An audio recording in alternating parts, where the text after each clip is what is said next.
Direct de Kinshasa que vous nous suivez, merci de nous rejoindre sur Télé 50 pour vous informer. Débutant par ce dossier Est-RDC, conclusion des pourparlers de Kampala, le gouvernement de la RDC reste de marbre. Pas d'amnistie générale, pas de réintégration des éléments du M23 dans l'armée et le texte sanctionnant les discussions ne sera qu'une simple déclaration de reddition de ce mouvement rebelle et non pas un accord. Lambert Mende, porte-parole du gouvernement, a réaffirmé la position de la République démocratique du Congo ce jeudi devant la presse. Le spectacle que l'Ouganda a offert aux envoyés spéciaux de la communauté internationale et à la délégation de la République démocratique du Congo au pourparlers de Kampala ressemble à tout, sauf à un travail de facilitation. À la place du texte qui s'articulait en 3 volets notamment. Premièrement, une déclaration par le M23 de la fin de sa rébellion armée. Deuxièmement, une déclaration du gouvernement prenant acte de la déclaration du M23 mettant fin à sa rébellion armée.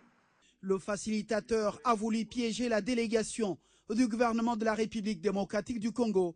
Mais de quelle manière?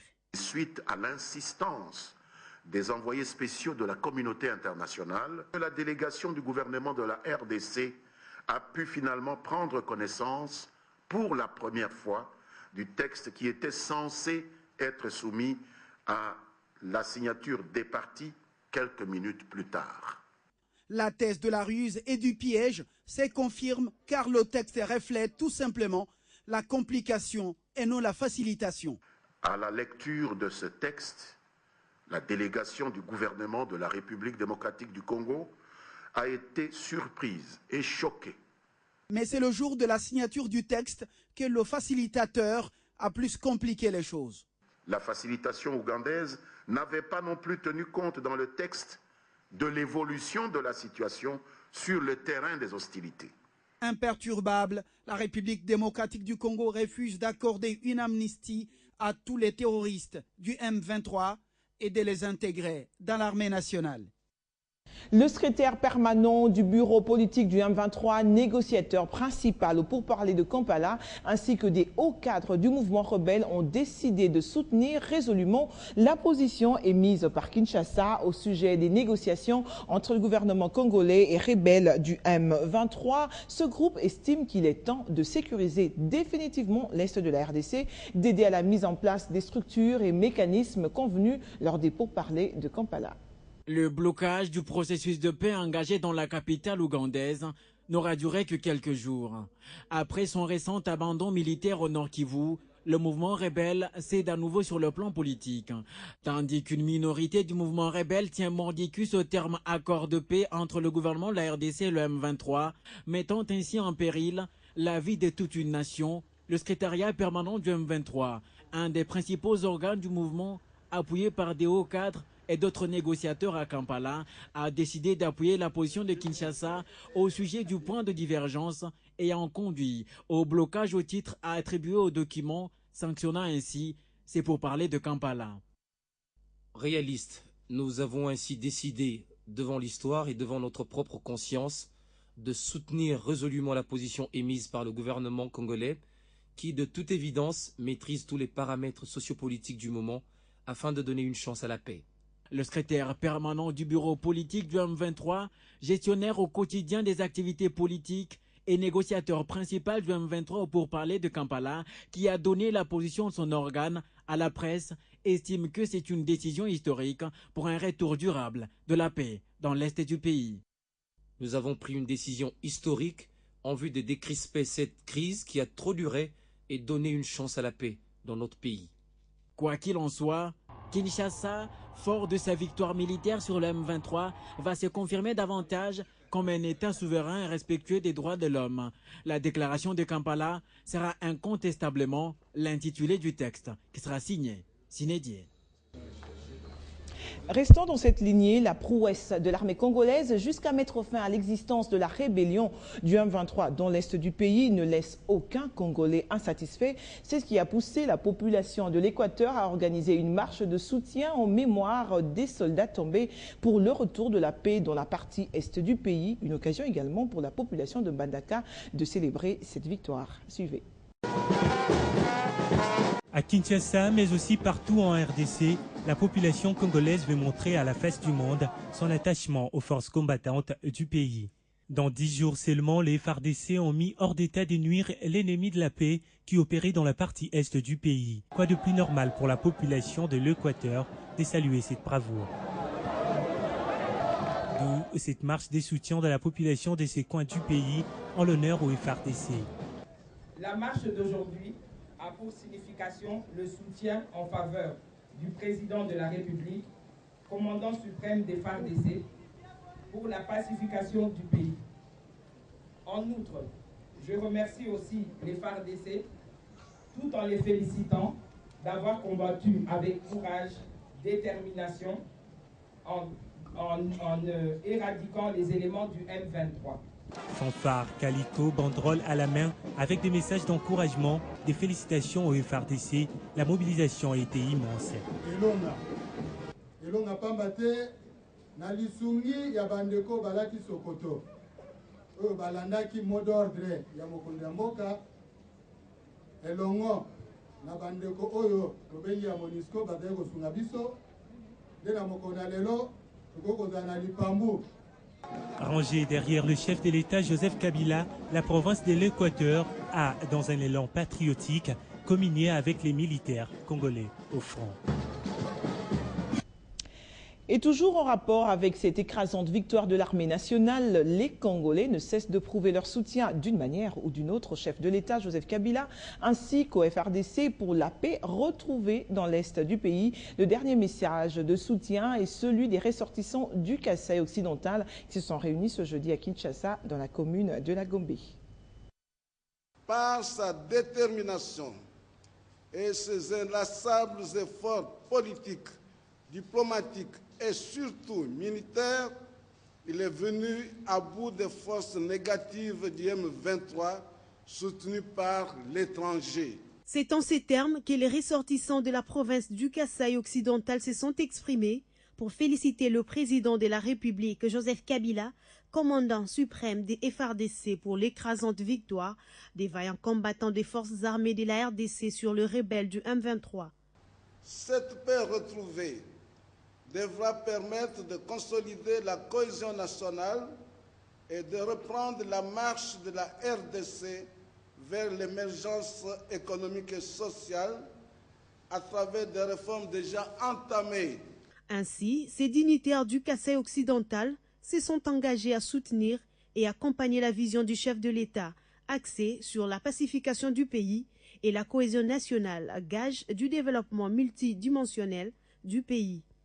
Les ressortissants de la province du Kasaï occidental profitent de l'occasion pour remercier son Excellence, Monsieur le Président de la République, d'avoir initié la construction du barrage électrique de Katende, dont les travaux sont en cours, clé du développement de leur province par son implication personnelle. Le souci de ses fils et filles du Kasaï est de voir les FARDC poursuivre leur offensive sur le front afin de mettre hors d'état de nuire tous les groupes armés dans l'est de la RDC. Et puis sachez que la République démocratique du Congo a également le soutien des États-Unis en ce qui concerne la situation dans l'Est. Le sous-secrétaire d'État adjoint en charge des affaires africaines du département américain l'a fait savoir ce jeudi à Raymond Tshibanda, ministre des Affaires étrangères. Délégation des États-Unis d'Amérique. David Glimour était porteur d'un message fort de la part du gouvernement des États-Unis. Le sous-secrétaire d'État adjoint en charge des affaires africaines a témoigné au ministre des Affaires étrangères Raymond Tshibanda le soutien et l'attachement des USA à la République démocratique du Congo. Il a par la même occasion félicité le gouvernement congolais pour la victoire des FARDC sur la rébellion du M23. C'est ma première visite en République démocratique du Congo. Le Congo est un pays important pour les États-Unis. Je viens de rencontrer le ministre. J'en ai profité pour féliciter l'armée congolaise pour sa victoire sur le M23. Mais la RDC a aujourd'hui le devoir de réfléchir sur le reste du processus de paix, tant pour son territoire que pour la sous-région.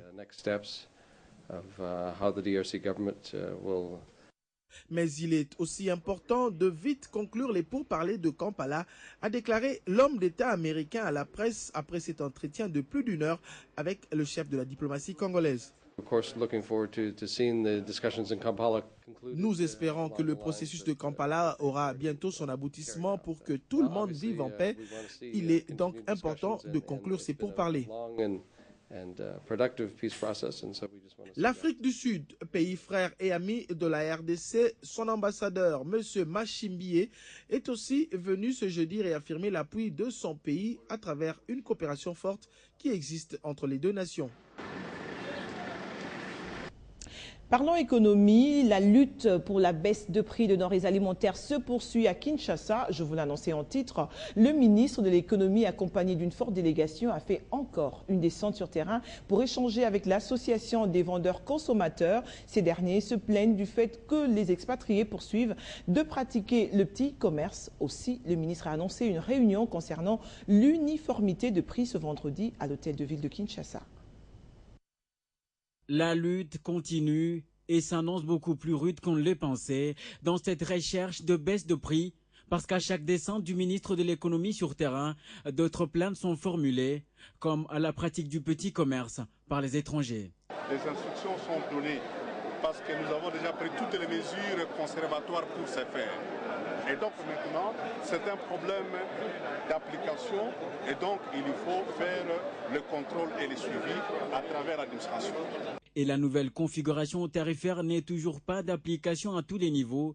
L'objet même de cette inspection, la deuxième cette semaine. Les importateurs, donc les grossistes, appliquent déjà le prix concerté donc après les négociations.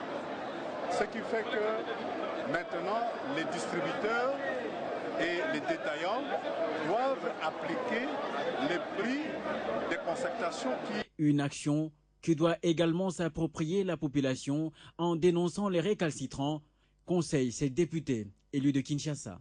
Lorsque nous trouvons, nous consommateurs, que le prix n'est pas respecté, je pense qu'il est nécessaire de pouvoir dénoncer. Et cela va permettre à la population congolaise de vivre très à l'aise. Une mission ardue pour le gouvernement qui veut que la nouvelle configuration tarifaire soit d'application partout d'ici le mois de décembre. Mais la crainte est que ce ne soit pas une mission impossible, du moins pour cette année. Sachez également qu'une matinée d'échange a été organisée ce jeudi entre l'Office congolais de contrôle et la Fédération des entreprises du Congo afin de discuter autour de l'évaluation de la conformité en République démocratique du Congo, occasion pour les deux institutions d'harmoniser aussi leurs vues, mais surtout résoudre certains malentendus en rapport avec les différentes réformes entreprises par l'OCC. Ils ont bravé la pluie pour que cette évaluation soit possible concernant la conformité, composante de l'infrastructure qualité. Une occasion propice pour l'Office congolais des contrôles et la Fédération des entreprises du Congo d'élucider aussi certains quiproquos persistants sur l'évaluation de la conformité de l'OCC en République démocratique du Congo. Nous avons retenu le fait que l'OCC a cherché à vulgariser ses méthodes de travail et la conformité des pièces de rechange et autres consommables que nous recevons au pays qui sont vendus. Nous avons eu à entretenir avec eux sur l'évaluation de la conformité qui est une activité de l'OCC, l'activité qui est faite par l'OCC. Et nous avons échangé avec eux, nous avons leur ramené les informations. Nous pensons qu'ils ont eu le maximum d'informations qu'on a mis à leur disposition. Mais au-delà de tout, ces échanges augurent un partenariat solide entre l'AFEC et l'OCC afin de booster le développement économique de la RDC. Nous voulons améliorer ce partenariat et c'est important que nous puissions dialoguer le plus souvent possible. Si nous voulons que notre pays puisse être respecté, que notre pays ne puisse pas servir de poubelle pour les autres nations du monde, nous devons être exigeants, nous devons être regardants sur la qualité de nos produits. C'est depuis 2008 que l'Office congolais de contrôle a multiplié ses laboratoires au pays pour mieux remplir sa mission. Il est passé de 16 à 24 laboratoires de microbiologie disséminés à travers la RDC, avec comme ambition d'améliorer la qualité des produits en circulation, la surveillance et la détermination des sous-produits dans le minerai exporté, mais surtout la promotion du secteur agroalimentaire. Changeons de cap, coopération bilatérale RDC-Allemagne durant 2 jours. Les deux parties se sont focalisées sur les pôles prioritaires au développement RDC, notamment l'eau et l'assainissement, la protection et la